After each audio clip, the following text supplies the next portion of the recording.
공시족 40만 시대 대한민국 최고 강사의 접중 강의를 만나보는 시간, 공무원 시험 합격의 길로 여러분을 초대합니다. 노량진 특강!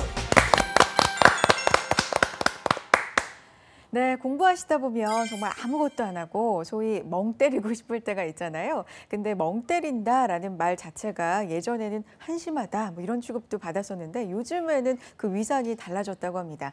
멍 때리고 있다 보면요, 뇌에 휴식을 줘서 오히려 뇌를 활성화시키는 효과가 있다고 해요. 일종의 명상 효과가 있는 거죠. 그래서 이 공식적으로도 멍 때릴 수 있는 공간이 좀 늘어나고 있는데요. 한 명상센터에서는 멍 배지를 만들었다고 합니다. 그래서 멍 배지를 이렇게 달고 있는 사람은 방해하지 말자라는 규칙도 세워놓았고요. 한 건설업체에서는 집안에 멍 때릴 수 있는 공간을 그렇게 따로 만들어주는 공사를 또 해준다고 하고요. 한 소품업체에는 효과적으로 멍 때릴 수 있는 의자를, 멍 때리기 전용 의자를 내놓고 있다고 합니다. 그리고 4월 30일에는요, 한강에서 멍 때리기 대회가 또 있다고 합니다. 얼마나 누가 더 잘 멍 때리나 이렇게 겨뤄보는 그런 대회라고 하는데, 예전에는 부정적인 의미의 취급을 받았던 멍 때리기가 이제는 좀 교과적인 그런 휴식, 힐링 뭐 이런 도구로도 사용이 되는 것 같습니다. 자, 오늘도 두 분과 함께 할게요. 안녕하세요. 반갑습니다. 두 학생은 이제 공부를 하다 보니까 뇌를 진짜 가끔 쉬게 해줘야 되잖아요. 멍 때릴 때 있어요? 관규 학생 어때요? 저 혼자 공부할 때 제 시간을 정해놓고 하잖아요. 이 과목 끝나고는 조금 쉬어야겠다 하면서 그냥 한 곳만 그냥 계속 바라보고 있으면 그 뒤에 공부하는 게 그래도 조금은 더 잘 되더라고요. 아, 그래요. 교수님께 이게 굉장히 중요할 것 같다는 생각이 들어요. 왜냐하면 수업을 하시다가 학생들을 이렇게 많이 보시잖아요. 그렇죠? 한 번에 다 표정도 보이고 하실 것 같은데 수업 시간에 그런 학생 보면 어떤 생각 드세요? 일단은 이제 수업에 집중할 수 있도록 유도를 해야 되겠죠. 그렇죠. 그래서 이제 학원에서는 뒤에 좀 서서 공부할 수 있는 공간이 또 따로 있습니다. 그래서 졸리면 나가라. 졸리거나 이제 집중이 좀 안 되는 학생들은 그 뒤에 한 줄은 빼갖고 다 이제 서서 공부할 수 있는 의자가 있어서 거기서 이제 서서 하면은 좀 집중이 좀 졸리거나 이럴 때 좀 더 효과 있는 것 같습니다. 그렇군요. 맞아요. 멍 때린다는 건 마음을 좀 안정시키고 뇌에 휴식을 준다는 의미이니까요. 좀 지친 몸과 마음, 뇌에 휴식을 주는 시간 가끔 주시고요. 또 집중해야 될 땐 집중을 해야 합니다. 교수님께서 말씀해 주셨듯이 수업 받을 때, 그리고 또한 시간이 있습니다. 노량진 특강과 함께 하실 때는 집중을 좀 해주셨으면 좋겠습니다. 자, 오늘도 회계학 강의 함께 하실 텐데요. 공무원 회계학의 아이콘 김성수 교수님의 강의 지금부터 박수로 청해 드릴게요.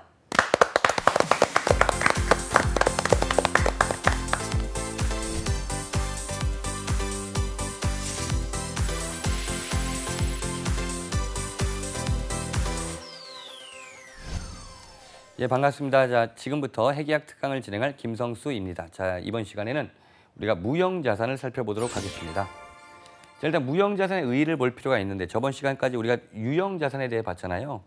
자, 유형자산은 거의 유사한 면이 있어요. 회사가, 기업이 사용 목적으로 보유한 자산인데 차이점은 물리적 실체가 없다는 면에서 차이점이 있는 거죠. 그래서 유형자산이라면 뭐 토지, 건물, 뭐 기계 장치 이렇게 눈에 보이는 건데, 무형자산은 뭐 특허권, 뭐 저작권, 그다음에 등등 이렇게 무형적으로 안 보이는, 눈에 안 보이는 그런 각종 권리를 무형자산이라 하는 겁니다. 이게 어떤 게 있냐면 특허권 대표적으로, 아니면 실용신안권, 뭐 의장권, 상표권, 뭐 그거 말고 좀 더 있어요. 근데 이제 그런 것들이 무형자산의 대표적 예라 볼 수 있거든요. 뭐 저작권 이런 것도 되고요. 그래서 과거에는 유형자산에 대한 어떤 그게 이제 가치가 더 높았다면 미래에는 어쩌면 무형자산에 대한 권리가 더 높을 수가 있거든요.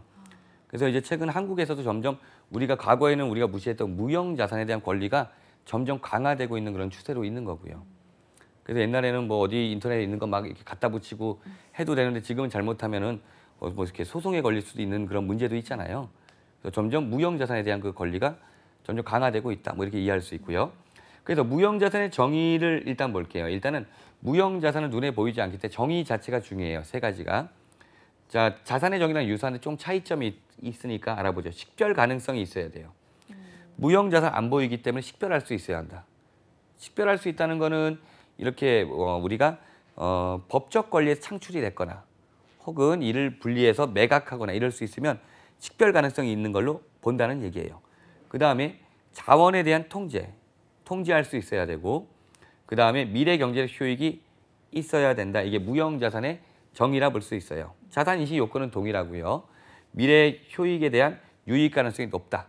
신뢰성 있게 원가를 측정할 수 있다. 그러면 우리가 무형자산 인식할 수 있다는 얘기죠. 그래서 무형자산에 대한 개념을 이제 간단히 드렸는데 뭐 상식적으로 한번 볼게요. 우리가 특허권, 그다음에 뭐 실용신안권, 의장권, 상표권 이를 합쳐서 산업재산권이라 그래요. 회계 내용에서 뭐 그를 구분할 필요 없지만 특허권이 뭐냐면 이 세상에 없는 걸 만든 거예요. 발명이라 그러죠. 발명. 발명한 거에 대해서 보호받을 수 있는 권리. 이게 특허권이에요. 실용신안권은 고안한 거예요. 고안. 고안은 이 세상에 있는 거예요. 있는 건데 약간 이게 편리하게 바꾼 거. 그게 바로 고안이라 그런 거죠. 그래서 재미난 예시가 코카콜라 병이 특허권이 등록돼 있어요. 그러니까 그 말은 그 전에 병의 형체가 없었다는 거죠. 근데 펩시콜라 병은 실용신안권 등록돼 있거든요. 그 전에 병이 있죠. 코카콜라 병이 있으니까. 그러니까 특허권이 아니라. 그다음 의장권이 디자인권인데 최근 각광을 받는 권리가 이제 디자인권이 돼요. 그래서 실제로 법원의 판사들이 그 특허 소송 같은 경우에는 약간 지식이 조금 다른 거에 비해서는 좀 떨어지는 경우가 있어서 실제로 이제 어플이나 이렇게 막 개발하는 분들은 사실은 이게 다 똑같은 거라고 얘기를 해요. 그래서 뭘 지켜야 되냐? 디자인은 다르게 해야 된다. 형태. 디자인만 다르게 간다. 약간 이런 식으로 약간 이렇게 룰을 정해서 가더라고요. 보니까 만드는 걸 보니까. 그래서 왜 판사들이 뭐라고 소송이 붙어도 디자인 보고 판단하지 이 내용에 있는 소스를 보고 판단하기 좀 어렵다는 거죠. 어쨌든 뭐 그런 것들이 무형자산이 된다고 이해하시면 될 것 같아요. 자, 그다음에 이제 보시면은 무형자산을 크게 개별 취득하고 그다음에 사업 결합에 의한 취득, 내부 창출에 의한 무형자산 세 가지로 나눌 수 있어요. 근데 개별 취득과 사업 결합에 의한 취득은 외부에서 구입을 한 거예요. 내부 창출한 무형자산 내부에 창출된 거고요. 그래서 개별 취득할 때 취득 원가는 우리 원가로 한다. 그러니까 내가 어떤 무형자산을 하나를 낱개로 샀다는 거예요. 뭐 특허권 하나를 10,000원 주고 샀다. 10,000원이 취득 원가라는 거예요. 유형자산과 거의 같죠. 매입 원가, 취득 부대 비용 더하고 매입 할인을 차감한 금액. 그다음에 사업 결합에 의한 취득은 이런 거예요. 합병을 한 거예요. 합병을 하니까 거기 안에 많은 자산들이 다 쓸려오는 거죠. 합병하면 자산 부채를 그대로 이제 승계를 하게 되는데 그 안에 무형자산이 같이 쓸려 들어온 거예요. 그러니까 그때는 원가를 추적하기 어려운 거니까 공정가치를 취득원가로 한다. 회계에서 말하는 공정가치는 취득한 자산의 공정가치를 말하고 있어요. 상식적으로 상속세나 증여세 있죠. 물론 뭐 아빠가 이제 부자여야지만 받을 수 있는 세금이 되겠죠. 근데 상속세는 아빠가 돌아가시고 받는 거고요. 무상으로. 증여는 살아계실 때 부의 이전에 대해서 세금이 나오는 건데 그때의 금액, 그 세금이 매겨지는 금액이 바로 공정가치, 시가를 가지고 해요. 토지를 만약에 증여받았다. 아버지가 옛날에 10억 주고 샀다. 지금 시세는 뭐 20억이다. 그러면 기준은 20억 기준 된다는 거죠. 공정가치, 그 시가를 의미한다고 이해하시면 돼요. 그다음에 미래 경제 효익의 유익 가능성이 얘도 둘 다 마찬가지 항상 높은 걸로 충족한다는 거예요. 그러니까 얘는 무형자산을 이제 개별적으로 취득한 거예요. 얘는 한꺼번에 사면서 쓸려 들어온 건데 중요한 건 이거예요. 얘는 원가, 얘는 공정가치를 취득원가로 한다. 근데 둘 다 돈 주고 샀다는 거는 우리가 뭔가 돈 주고 샀다는 건 그 자산에는 여기 바로 미래 경제적 효익, 유익 가능성이 높으니까 돈 주고 샀다는 얘기죠.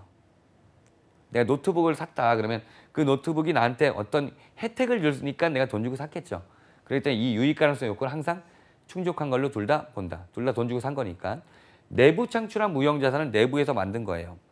기업 같은 데서는 내부적으로 홈페이지 같은 거 제작하고 어플 같은 거 제작하고요. 아니면 뭐 회계 담당 그런 프로세스 같은 거 내부적으로 만드는 경우도 많아요. 자, 내부에 창출했을 때는 그 취득원가 원가니까 이제 제작 원가가 되겠죠. 만드는 데 들어간 원가. 이거는 내부에서 만든 거니까 뭐 취득 부대 비용 더하고 매입 할인 뺀 금액이 돼요. 자, 그다음에 내부 창출 무형자산에 대한 얘기예요. 크게 연구 단계와 개발 단계로 나눠요. 내부에서 만들 때 연구 단계는 좀 우리가 이런 말 들어봤을 거예요. 그래서 R&D 투자를 늘려야 한다. 기업 이런 말 들어봤죠. R이 연구죠. 리서치. 그다음에 이제 개발이 D죠. 예, 디벨롭먼트에서 연구 개발에 대한 지출을 늘려야 한다. 이런 얘기 많이 하잖아요. 그럴 때 이걸 크게 내부에서 만든 연구와 개발로 구분해요. 연구는 좀 구체화되지 않은 단계예요. 그리고 개발은 뭘 만들지 구체화된 거예요. 예를 들어 기업이 우리가 이번에 스스로 가는 차를 만들어 볼까? 이런 단계는 구체화되지 않은 연구 단계라 볼 수 있어요. 개발 단계라면 그 모델명까지 다 나온 거예요. 어떤 프로젝트명까지 다 나와서 매우 구체적인 단계예요. 자, 그래서 보니까 연구 단계 지출은 비용으로 처리한다는 거예요. 이때는 구체적이지 않은 거니까 이 지출이 아무리 많다 하더라도. 근데 개발 단계 지출은 인식 요건에 따라 처리한다. 인식 요건, 자산 인식 요건인데 충족하면 자산, 그렇지 않으면 비용으로 처리한다. 혹시 그 힉스 원소라는 게 한 4년 정도 전에 이렇게 발견이 돼 갖고 전 세계를 떠들썩하게 했거든요. 저도 잘 모르는데 어쨌든 네, 제 전공이 아니기 때문에. 근데 그 당시 힉스 원소가 발견됐을 때 전 세계에 있는 물리학자들이 막 세상을 떠들썩했어요. 막 흥분의 동아리에 빠지고.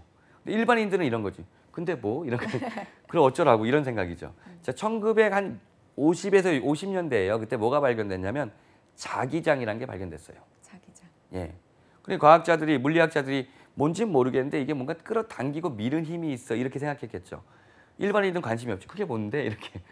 그리고 그게 연구죠. 연구에서 그게 발견됐고 그 과정에 계속 연구가 진행이 되는 거예요. 그리고 그걸로 어떤 거가 이제 개발 단계는 매우 구체적으로 그걸로 현재 자기부상 열차도 다니고 있잖아요. 그래갖고 실제로 이 연구한 게 개발까지 도달하는데 한 30년 이상이 걸린다 그래요. 그리고 이거는 조금 잘 모르시는 1970년대쯤에 이제 인터넷 쓸 때 앞에 있죠. www. 하죠. 월드 와이드 웹이라고 하는 약자잖아요. 그게 원소 기호인지는 잘 몰라요, 사람들이. www. 이게 원소 기호거든요. 트리플 W라고 표현하는. 자, 얘가 뭐냐면 그때 1970년대 후반 정도에 발견됐어요. 물리학자들이 그걸 발견하고 이런 생각한 거죠. 이게 뭔지 모르겠는데 어디다 쓰지? 뭐 이런 생각한 거죠. 그런데 어쨌든 그 당시에 1980년대 초중반에 이제 그 물리학자들이 지금 같은 시스템 아니라 하더라도 이메일을 보냈대요. 초기 단계에 해당이 됐겠죠. 그리고 그 다음에 뭐 이제 미국 정부 뭐 이런데 미국에 있는 뭐 이제 뭐 FBI나 뭐 이런데 그런 데서 뭐 1980년 후반부터 이게 보냈고요. 그러니까 민간인이 쓰는 건 그 후가 훨씬 되겠 거잖아요. 자, 여기서 말하고 싶은 게 뭐냐, 힉스 원소가 발견됐다 그랬잖아요. 그래서 이때 힉스 원소 그래 제가 설명하긴 좀 뭐한데 우주 팽창론이라는 이론이 있대요. 빅뱅 이론이라 그러죠. 우주는 팍 팽창했다. 그때 가설 중에 힉스 원소가 존재해야 된다.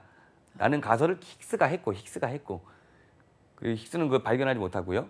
근데 그게 뭐 1000만 분의 1 촌가 존재하다 사라지니까 발견할 수 없는데 그걸 영국에서 이제 상온에서 발견했다. 그래서 그 당시에 힉스하고 그 발견한 분이 둘이 노벨 물리학상을 탄 건데요. 그게 발견됐다는 거죠. 힉스 원소가요. 이론에서만 있었던 원소가. 그렇다면 얘는 뭘 갖고 올까? 인터넷이 우리한테 가져온 게 있어요. 바로 통신의 혁명을 갖고 왔어요.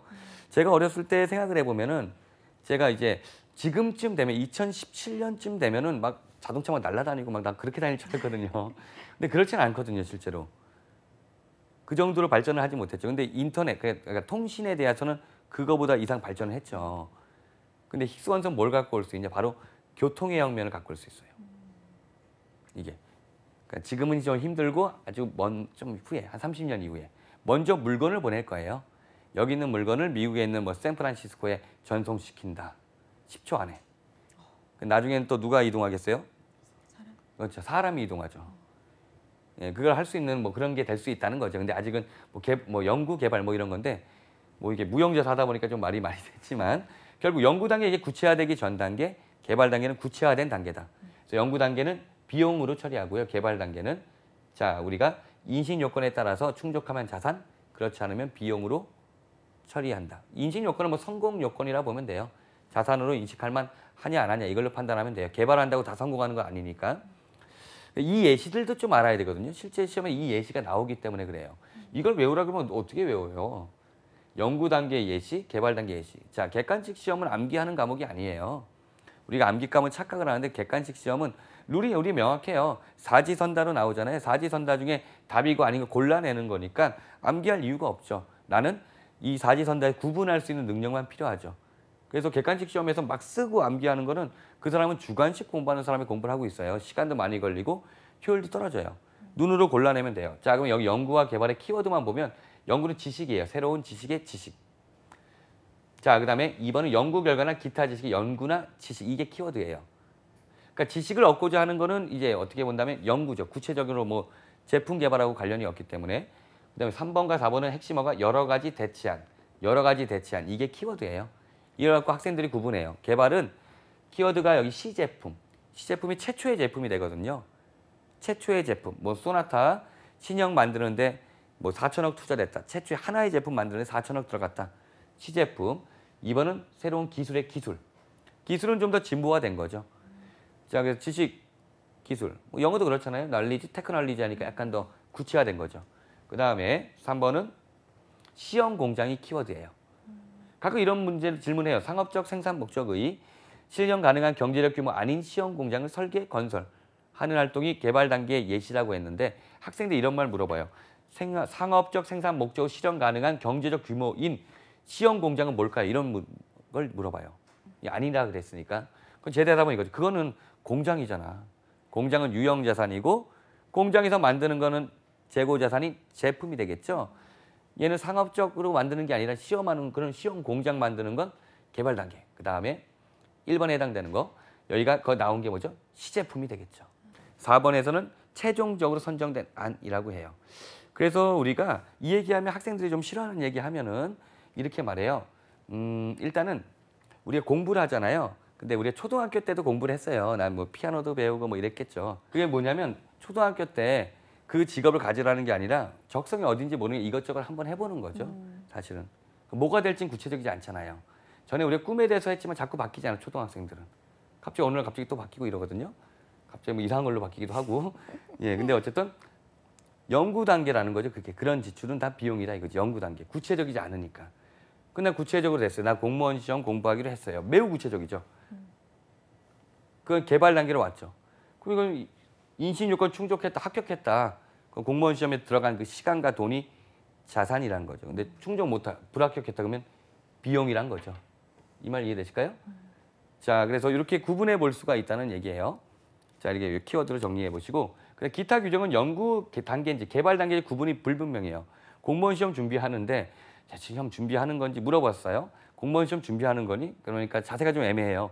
한번 해볼까요? 이런 상태도 좀 있거든요.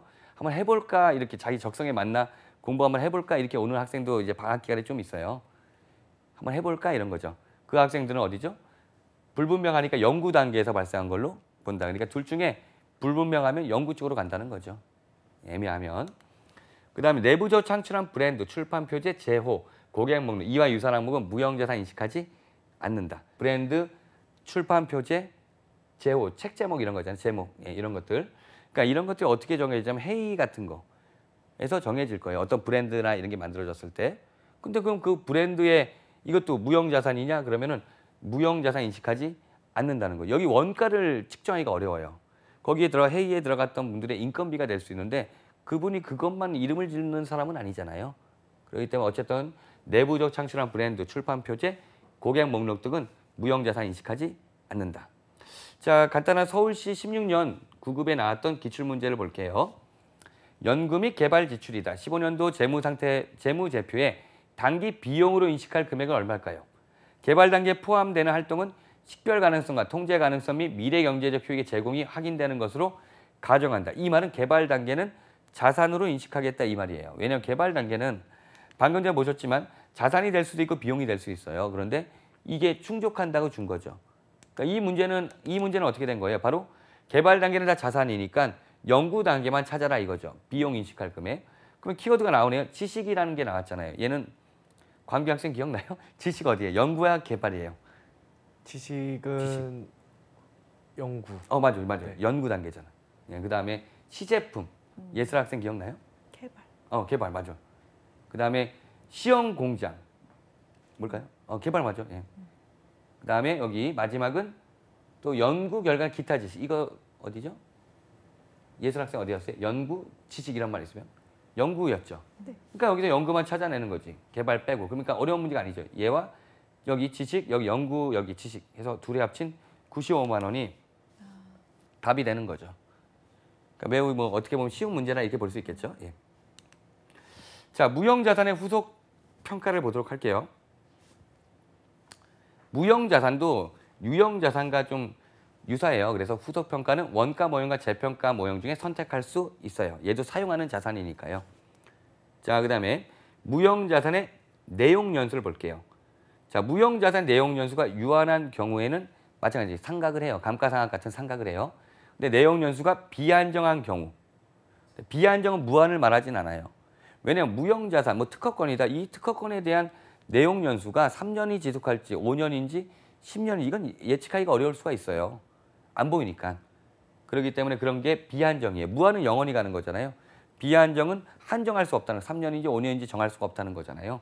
정해법이라면 뭐 5년이면 나누기 5로 나누니까 상각 가능하고 얘는 3년인지 5년인지 뭐 7년이 모르니까 상각할 수가 없겠죠. 이 말 이해되시죠? 그다음에 내용연수가 유한한 무형자산 대부분 우리가 법적 권리에서 창출되기 때문에 무형자산이요. 경제력 내용연수와 법적 내용연수 중에 작은 금액이 내용연수가 된다는 거예요. 특허권 같은 경우 예를 들어서 3년이 법적 내용연수, 5년이 경제력 내용연수라면 언제? 3년이 내용연수입니다. 그게 통제될 수 있는 기간과 효익이 나타나는 기간 둘이 중복으로 이제 적용을 받아야 하기 때문에 그래요. 자, 그다음에 무형자산의 잔존 가치를 보니까 원칙은 잔존 가치는 0으로 보는 게 원칙이에요. 잔존 가치가 뭐예요? 바로 내용연수 종료 시점에 남아 있을 걸 예상되는 가치인데 권리인데 이게 뭐 고철이라고 한다면 뭐 비품이라면 잔존 가치 예측이 가능한데 일반적으로 예측이 어렵죠. 근데 예외는 잔존 가치가 존재할 수도 있다는 거. 원칙은 0인데 존재할 수도 있다는 거. 그래서 만약에 내용연수 종료 시점에 제3자하고 누가 사기로 계약을 맺었다 뭐 이러면은 존재할 수도 뭐 있다 이렇게 볼 수 있어요. 그래서 어떻게 보면은 무형자산이 이제 미래에는 더 큰 권리를 가져올 수가 있어요. 그래서 우리가 보통 질문을 이렇게 해볼까요? 보통 많은 분들이 이런 질문을 하는데 나중에 좀 돈을 모으면 뭐 하고 싶어 이렇게 물으면 대부분 건물 같은 거 사고 싶다는 얘기를 많이 하세요. 그 이유가 있거든요. 건물에서는 과실이 떨어지죠. 그게 바로 임대료죠. 그냥 임대료가 나오면 내가 이제 노후 대비도 되고 뭐 일하지 않고도 돈이 계속 들어오니까 건물 같은 걸 갖고 싶다는 말을 하죠. 유형자산. 근데 어쩌면 무형자산이 더 큰 그런 게 부를 가져올 수 있거든요. 그래서 뭐 베스트셀러가 되는 책이다 이렇게 예를 들어봤을 때 뭐 10,000원이라고 해볼게요. 금액은 10,000원이고 인세는 약간 그 저자마다 차이는 있어요. 근데 베스트셀러가 되면 최소한 20%는 이상이에요. 20에 30% 이상일 수도 있어요. 근데 한 20%는 최소한 넘어요. 20으로 잡고 그리고 팔면은 그 베스트셀러라면 한 100만 부 정도 팔아야 되거든요. 100만 부 곱하기 10,000원 곱하기 20%. 계산이 갑자기 안 돼요. 아마 20억으로 알고 있어요. 20억. 그 책 한 권으로 20억이다 이거지. 근데 해리포터 같은 책이다 뭐 시리즈다 그러면 여러 개 많잖아요. 부스도 더 많이 나갈 수도 있는 거고요. 근데 임대료 해봤자 뭐 지금 현재 그렇게 수익률이 그렇게 나오지 않잖아요. 그러니까 어떻게 보면 무형자산이 더 큰 부를 가져올 수도 있다는 얘기죠. 근데 베스트셀러가 된 책이 다 전문 저자가 쓴 게 아니에요. 문제는. 그래서 전혀 일반인들이 쓴 거 있죠. 자기 관심 분야. 직장 다니면서 관심이 있던 어떤 분야에 대해서 쓴 거. 그런 것도 간혹 베스트셀러가 되는 경우도 있으니까 어쨌든 그런 게 더 중요하지 않을까 하는 생각도 좀 들고요. 자, 무형의 상각 방법도 마찬가지. 미래의 경제적 효익을 소비하는 형태를 반영한 합리적인 방법으로 한다는 거예요. 동일하게 이러한 방법, 정해법, 체감잔해법, 생산량 비례법 등이 있고요. 근데 이 예외 규정은 무형자산만 있는 규정이에요. 이 예외는. 이를 합리적인 방법을 예측할 수 없는 경우예요. 뭐 보이지가 않으니까. 뭐 이번에 뭐 새로 어떤 뭐 저작권이다 뭐 이런 게 있으면 좀 예측하기 어려울 수 있거든요. 그런 경우에는 정해법을 적용한다 이거죠. 그러니까 원칙은 여러 가지 방법 쓸 수 있는데 잘 모르면 정해법을 쓴다. 예, 그다음 자, 영업권에 대해서 한번 보도록 할게요. 영업권이란 말은 좀 못 들어보셨을 거예요. MC님 들어보셨나요? 영업권? 영업권이 나한테 있다. 우리한테 네. 영업권이 있다. 뭐 이런 얘기 좀 들어본 것 같긴 한데. 그건 네. 들어보셨어요? 권리금 들어보셨어요? 권리금 들어봤죠. 예, 영업권이 권리금과 거의 같은 말이에요. 아, 그러니까 우리가 어떤 음식점을 내가 이제 인수할 때 1층 상가다 그러면 권리금 주고 들어가는 거 있잖아요. 네. 권리금은 보증금과는 틀리죠. 보증금 나중에 돌려받을 수 있지만은 권리금은 돌려받을 수 있을 수도 있고 더 받을 수도 있고 아니면 못 받을 수도 있고 하는 게 권리금이죠. 대부분 1층 상가는 다 권리금이 있죠. 대부분. 자, 그래서 그게 기업에서 영업권이라 그래요. 그래서 영업권이라고 하는 거는 이 합병 대가, 지급한 돈이에요. 합병 대가에서 순자산, 공정가치를 차감한 금액이 영업권이 된다는 얘기예요. 예를 들으니까 뭐 합병 대가가 10억이다. 그건 10억이고 순자산 공정가치 7억 뺀 3억이 영업권이라는 거죠. 자, 그래서 이제 뭐 이제 보시면은 예를 들어 음식점이에요, 음식점. 그래서 예를 들어 음식점의 재무제표, 재무상태표의 장부 금액이 5억이에요. 그러니까 제가 만약에 5억 주고 살게요 이렇게 물어보니까 그 아저씨가 음식점 아저씨가 막 때리려고 그런 거죠. 그러니까 이렇게 말해요. 옛날에 산 토지고 그렇다. 원가 모형 적용했어. 아직 시세도 안 나와. 그 시세가 얼마인데요? 이 토지 건물이 7억이라는 거죠. 이게 순자산 공정가치 7억이다. 제가 7억 주고 산다 그러니까 그래도 또 뭐라 그래요? 너가 만약에 토지 건물 사는 사람이 7억이지만 너 음식점을 사서 영업할 거잖아. 그러니까 음식점을 살려면은 10억을 달라. 그러면 10억이고 7억까지는 그냥 자산을 산 거니까 초과한 3억이 영업권이다. 이렇게 이해하시면 되겠어요. 영업권은 내용 요소가 비한정으로 상각하지 않고요. 영업권은 손상차손 인정하고요.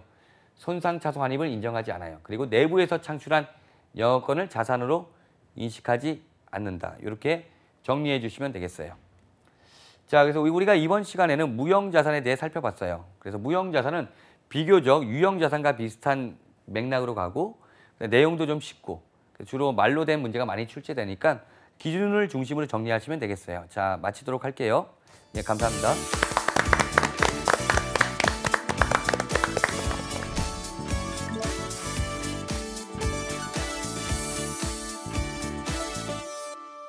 오늘 무형 자산에 대해서 배웠는데 사람한테도 무형 자산이 몇 가지가 있는 것 같아요. 그중에 대표적으로 하나가 미소가 아닐까라는 생각이 드는데요. 성공한 CEO들은 아침마다 엘리베이터에서 거울을 보면서 미소 짓는 표정 연습을 한다고 합니다. 그러면서 직원들에게 뭐 좋은 아침, 식사하셨어요? 이렇게 미소 지으면서 맞이한다고 하는데요. 웃을 일이 잘 없는 요즘이죠. 그렇지만 억지로라도 입꼬리 올리시고 미소를 먼저 보여주시면 상대방도 미소를 보여주고 좀 밝은 그런 오늘이 되지 않을까라는 생각이 듭니다. 자, 미소 짓는 하루 보내시고요. 오늘 내용 중에 다시 보고 싶다, 놓친 부분이 있다 하시는 분들은요. 노량진 특강 한국직업방송 홈페이지에서 다시 보실 수 있습니다. 그리고 유튜브 통해서도 보실 수 있거든요. 놓치지 말고 챙겨가시기 바랍니다. 다음 시간 알찬 강의로 돌아올게요. 고맙습니다.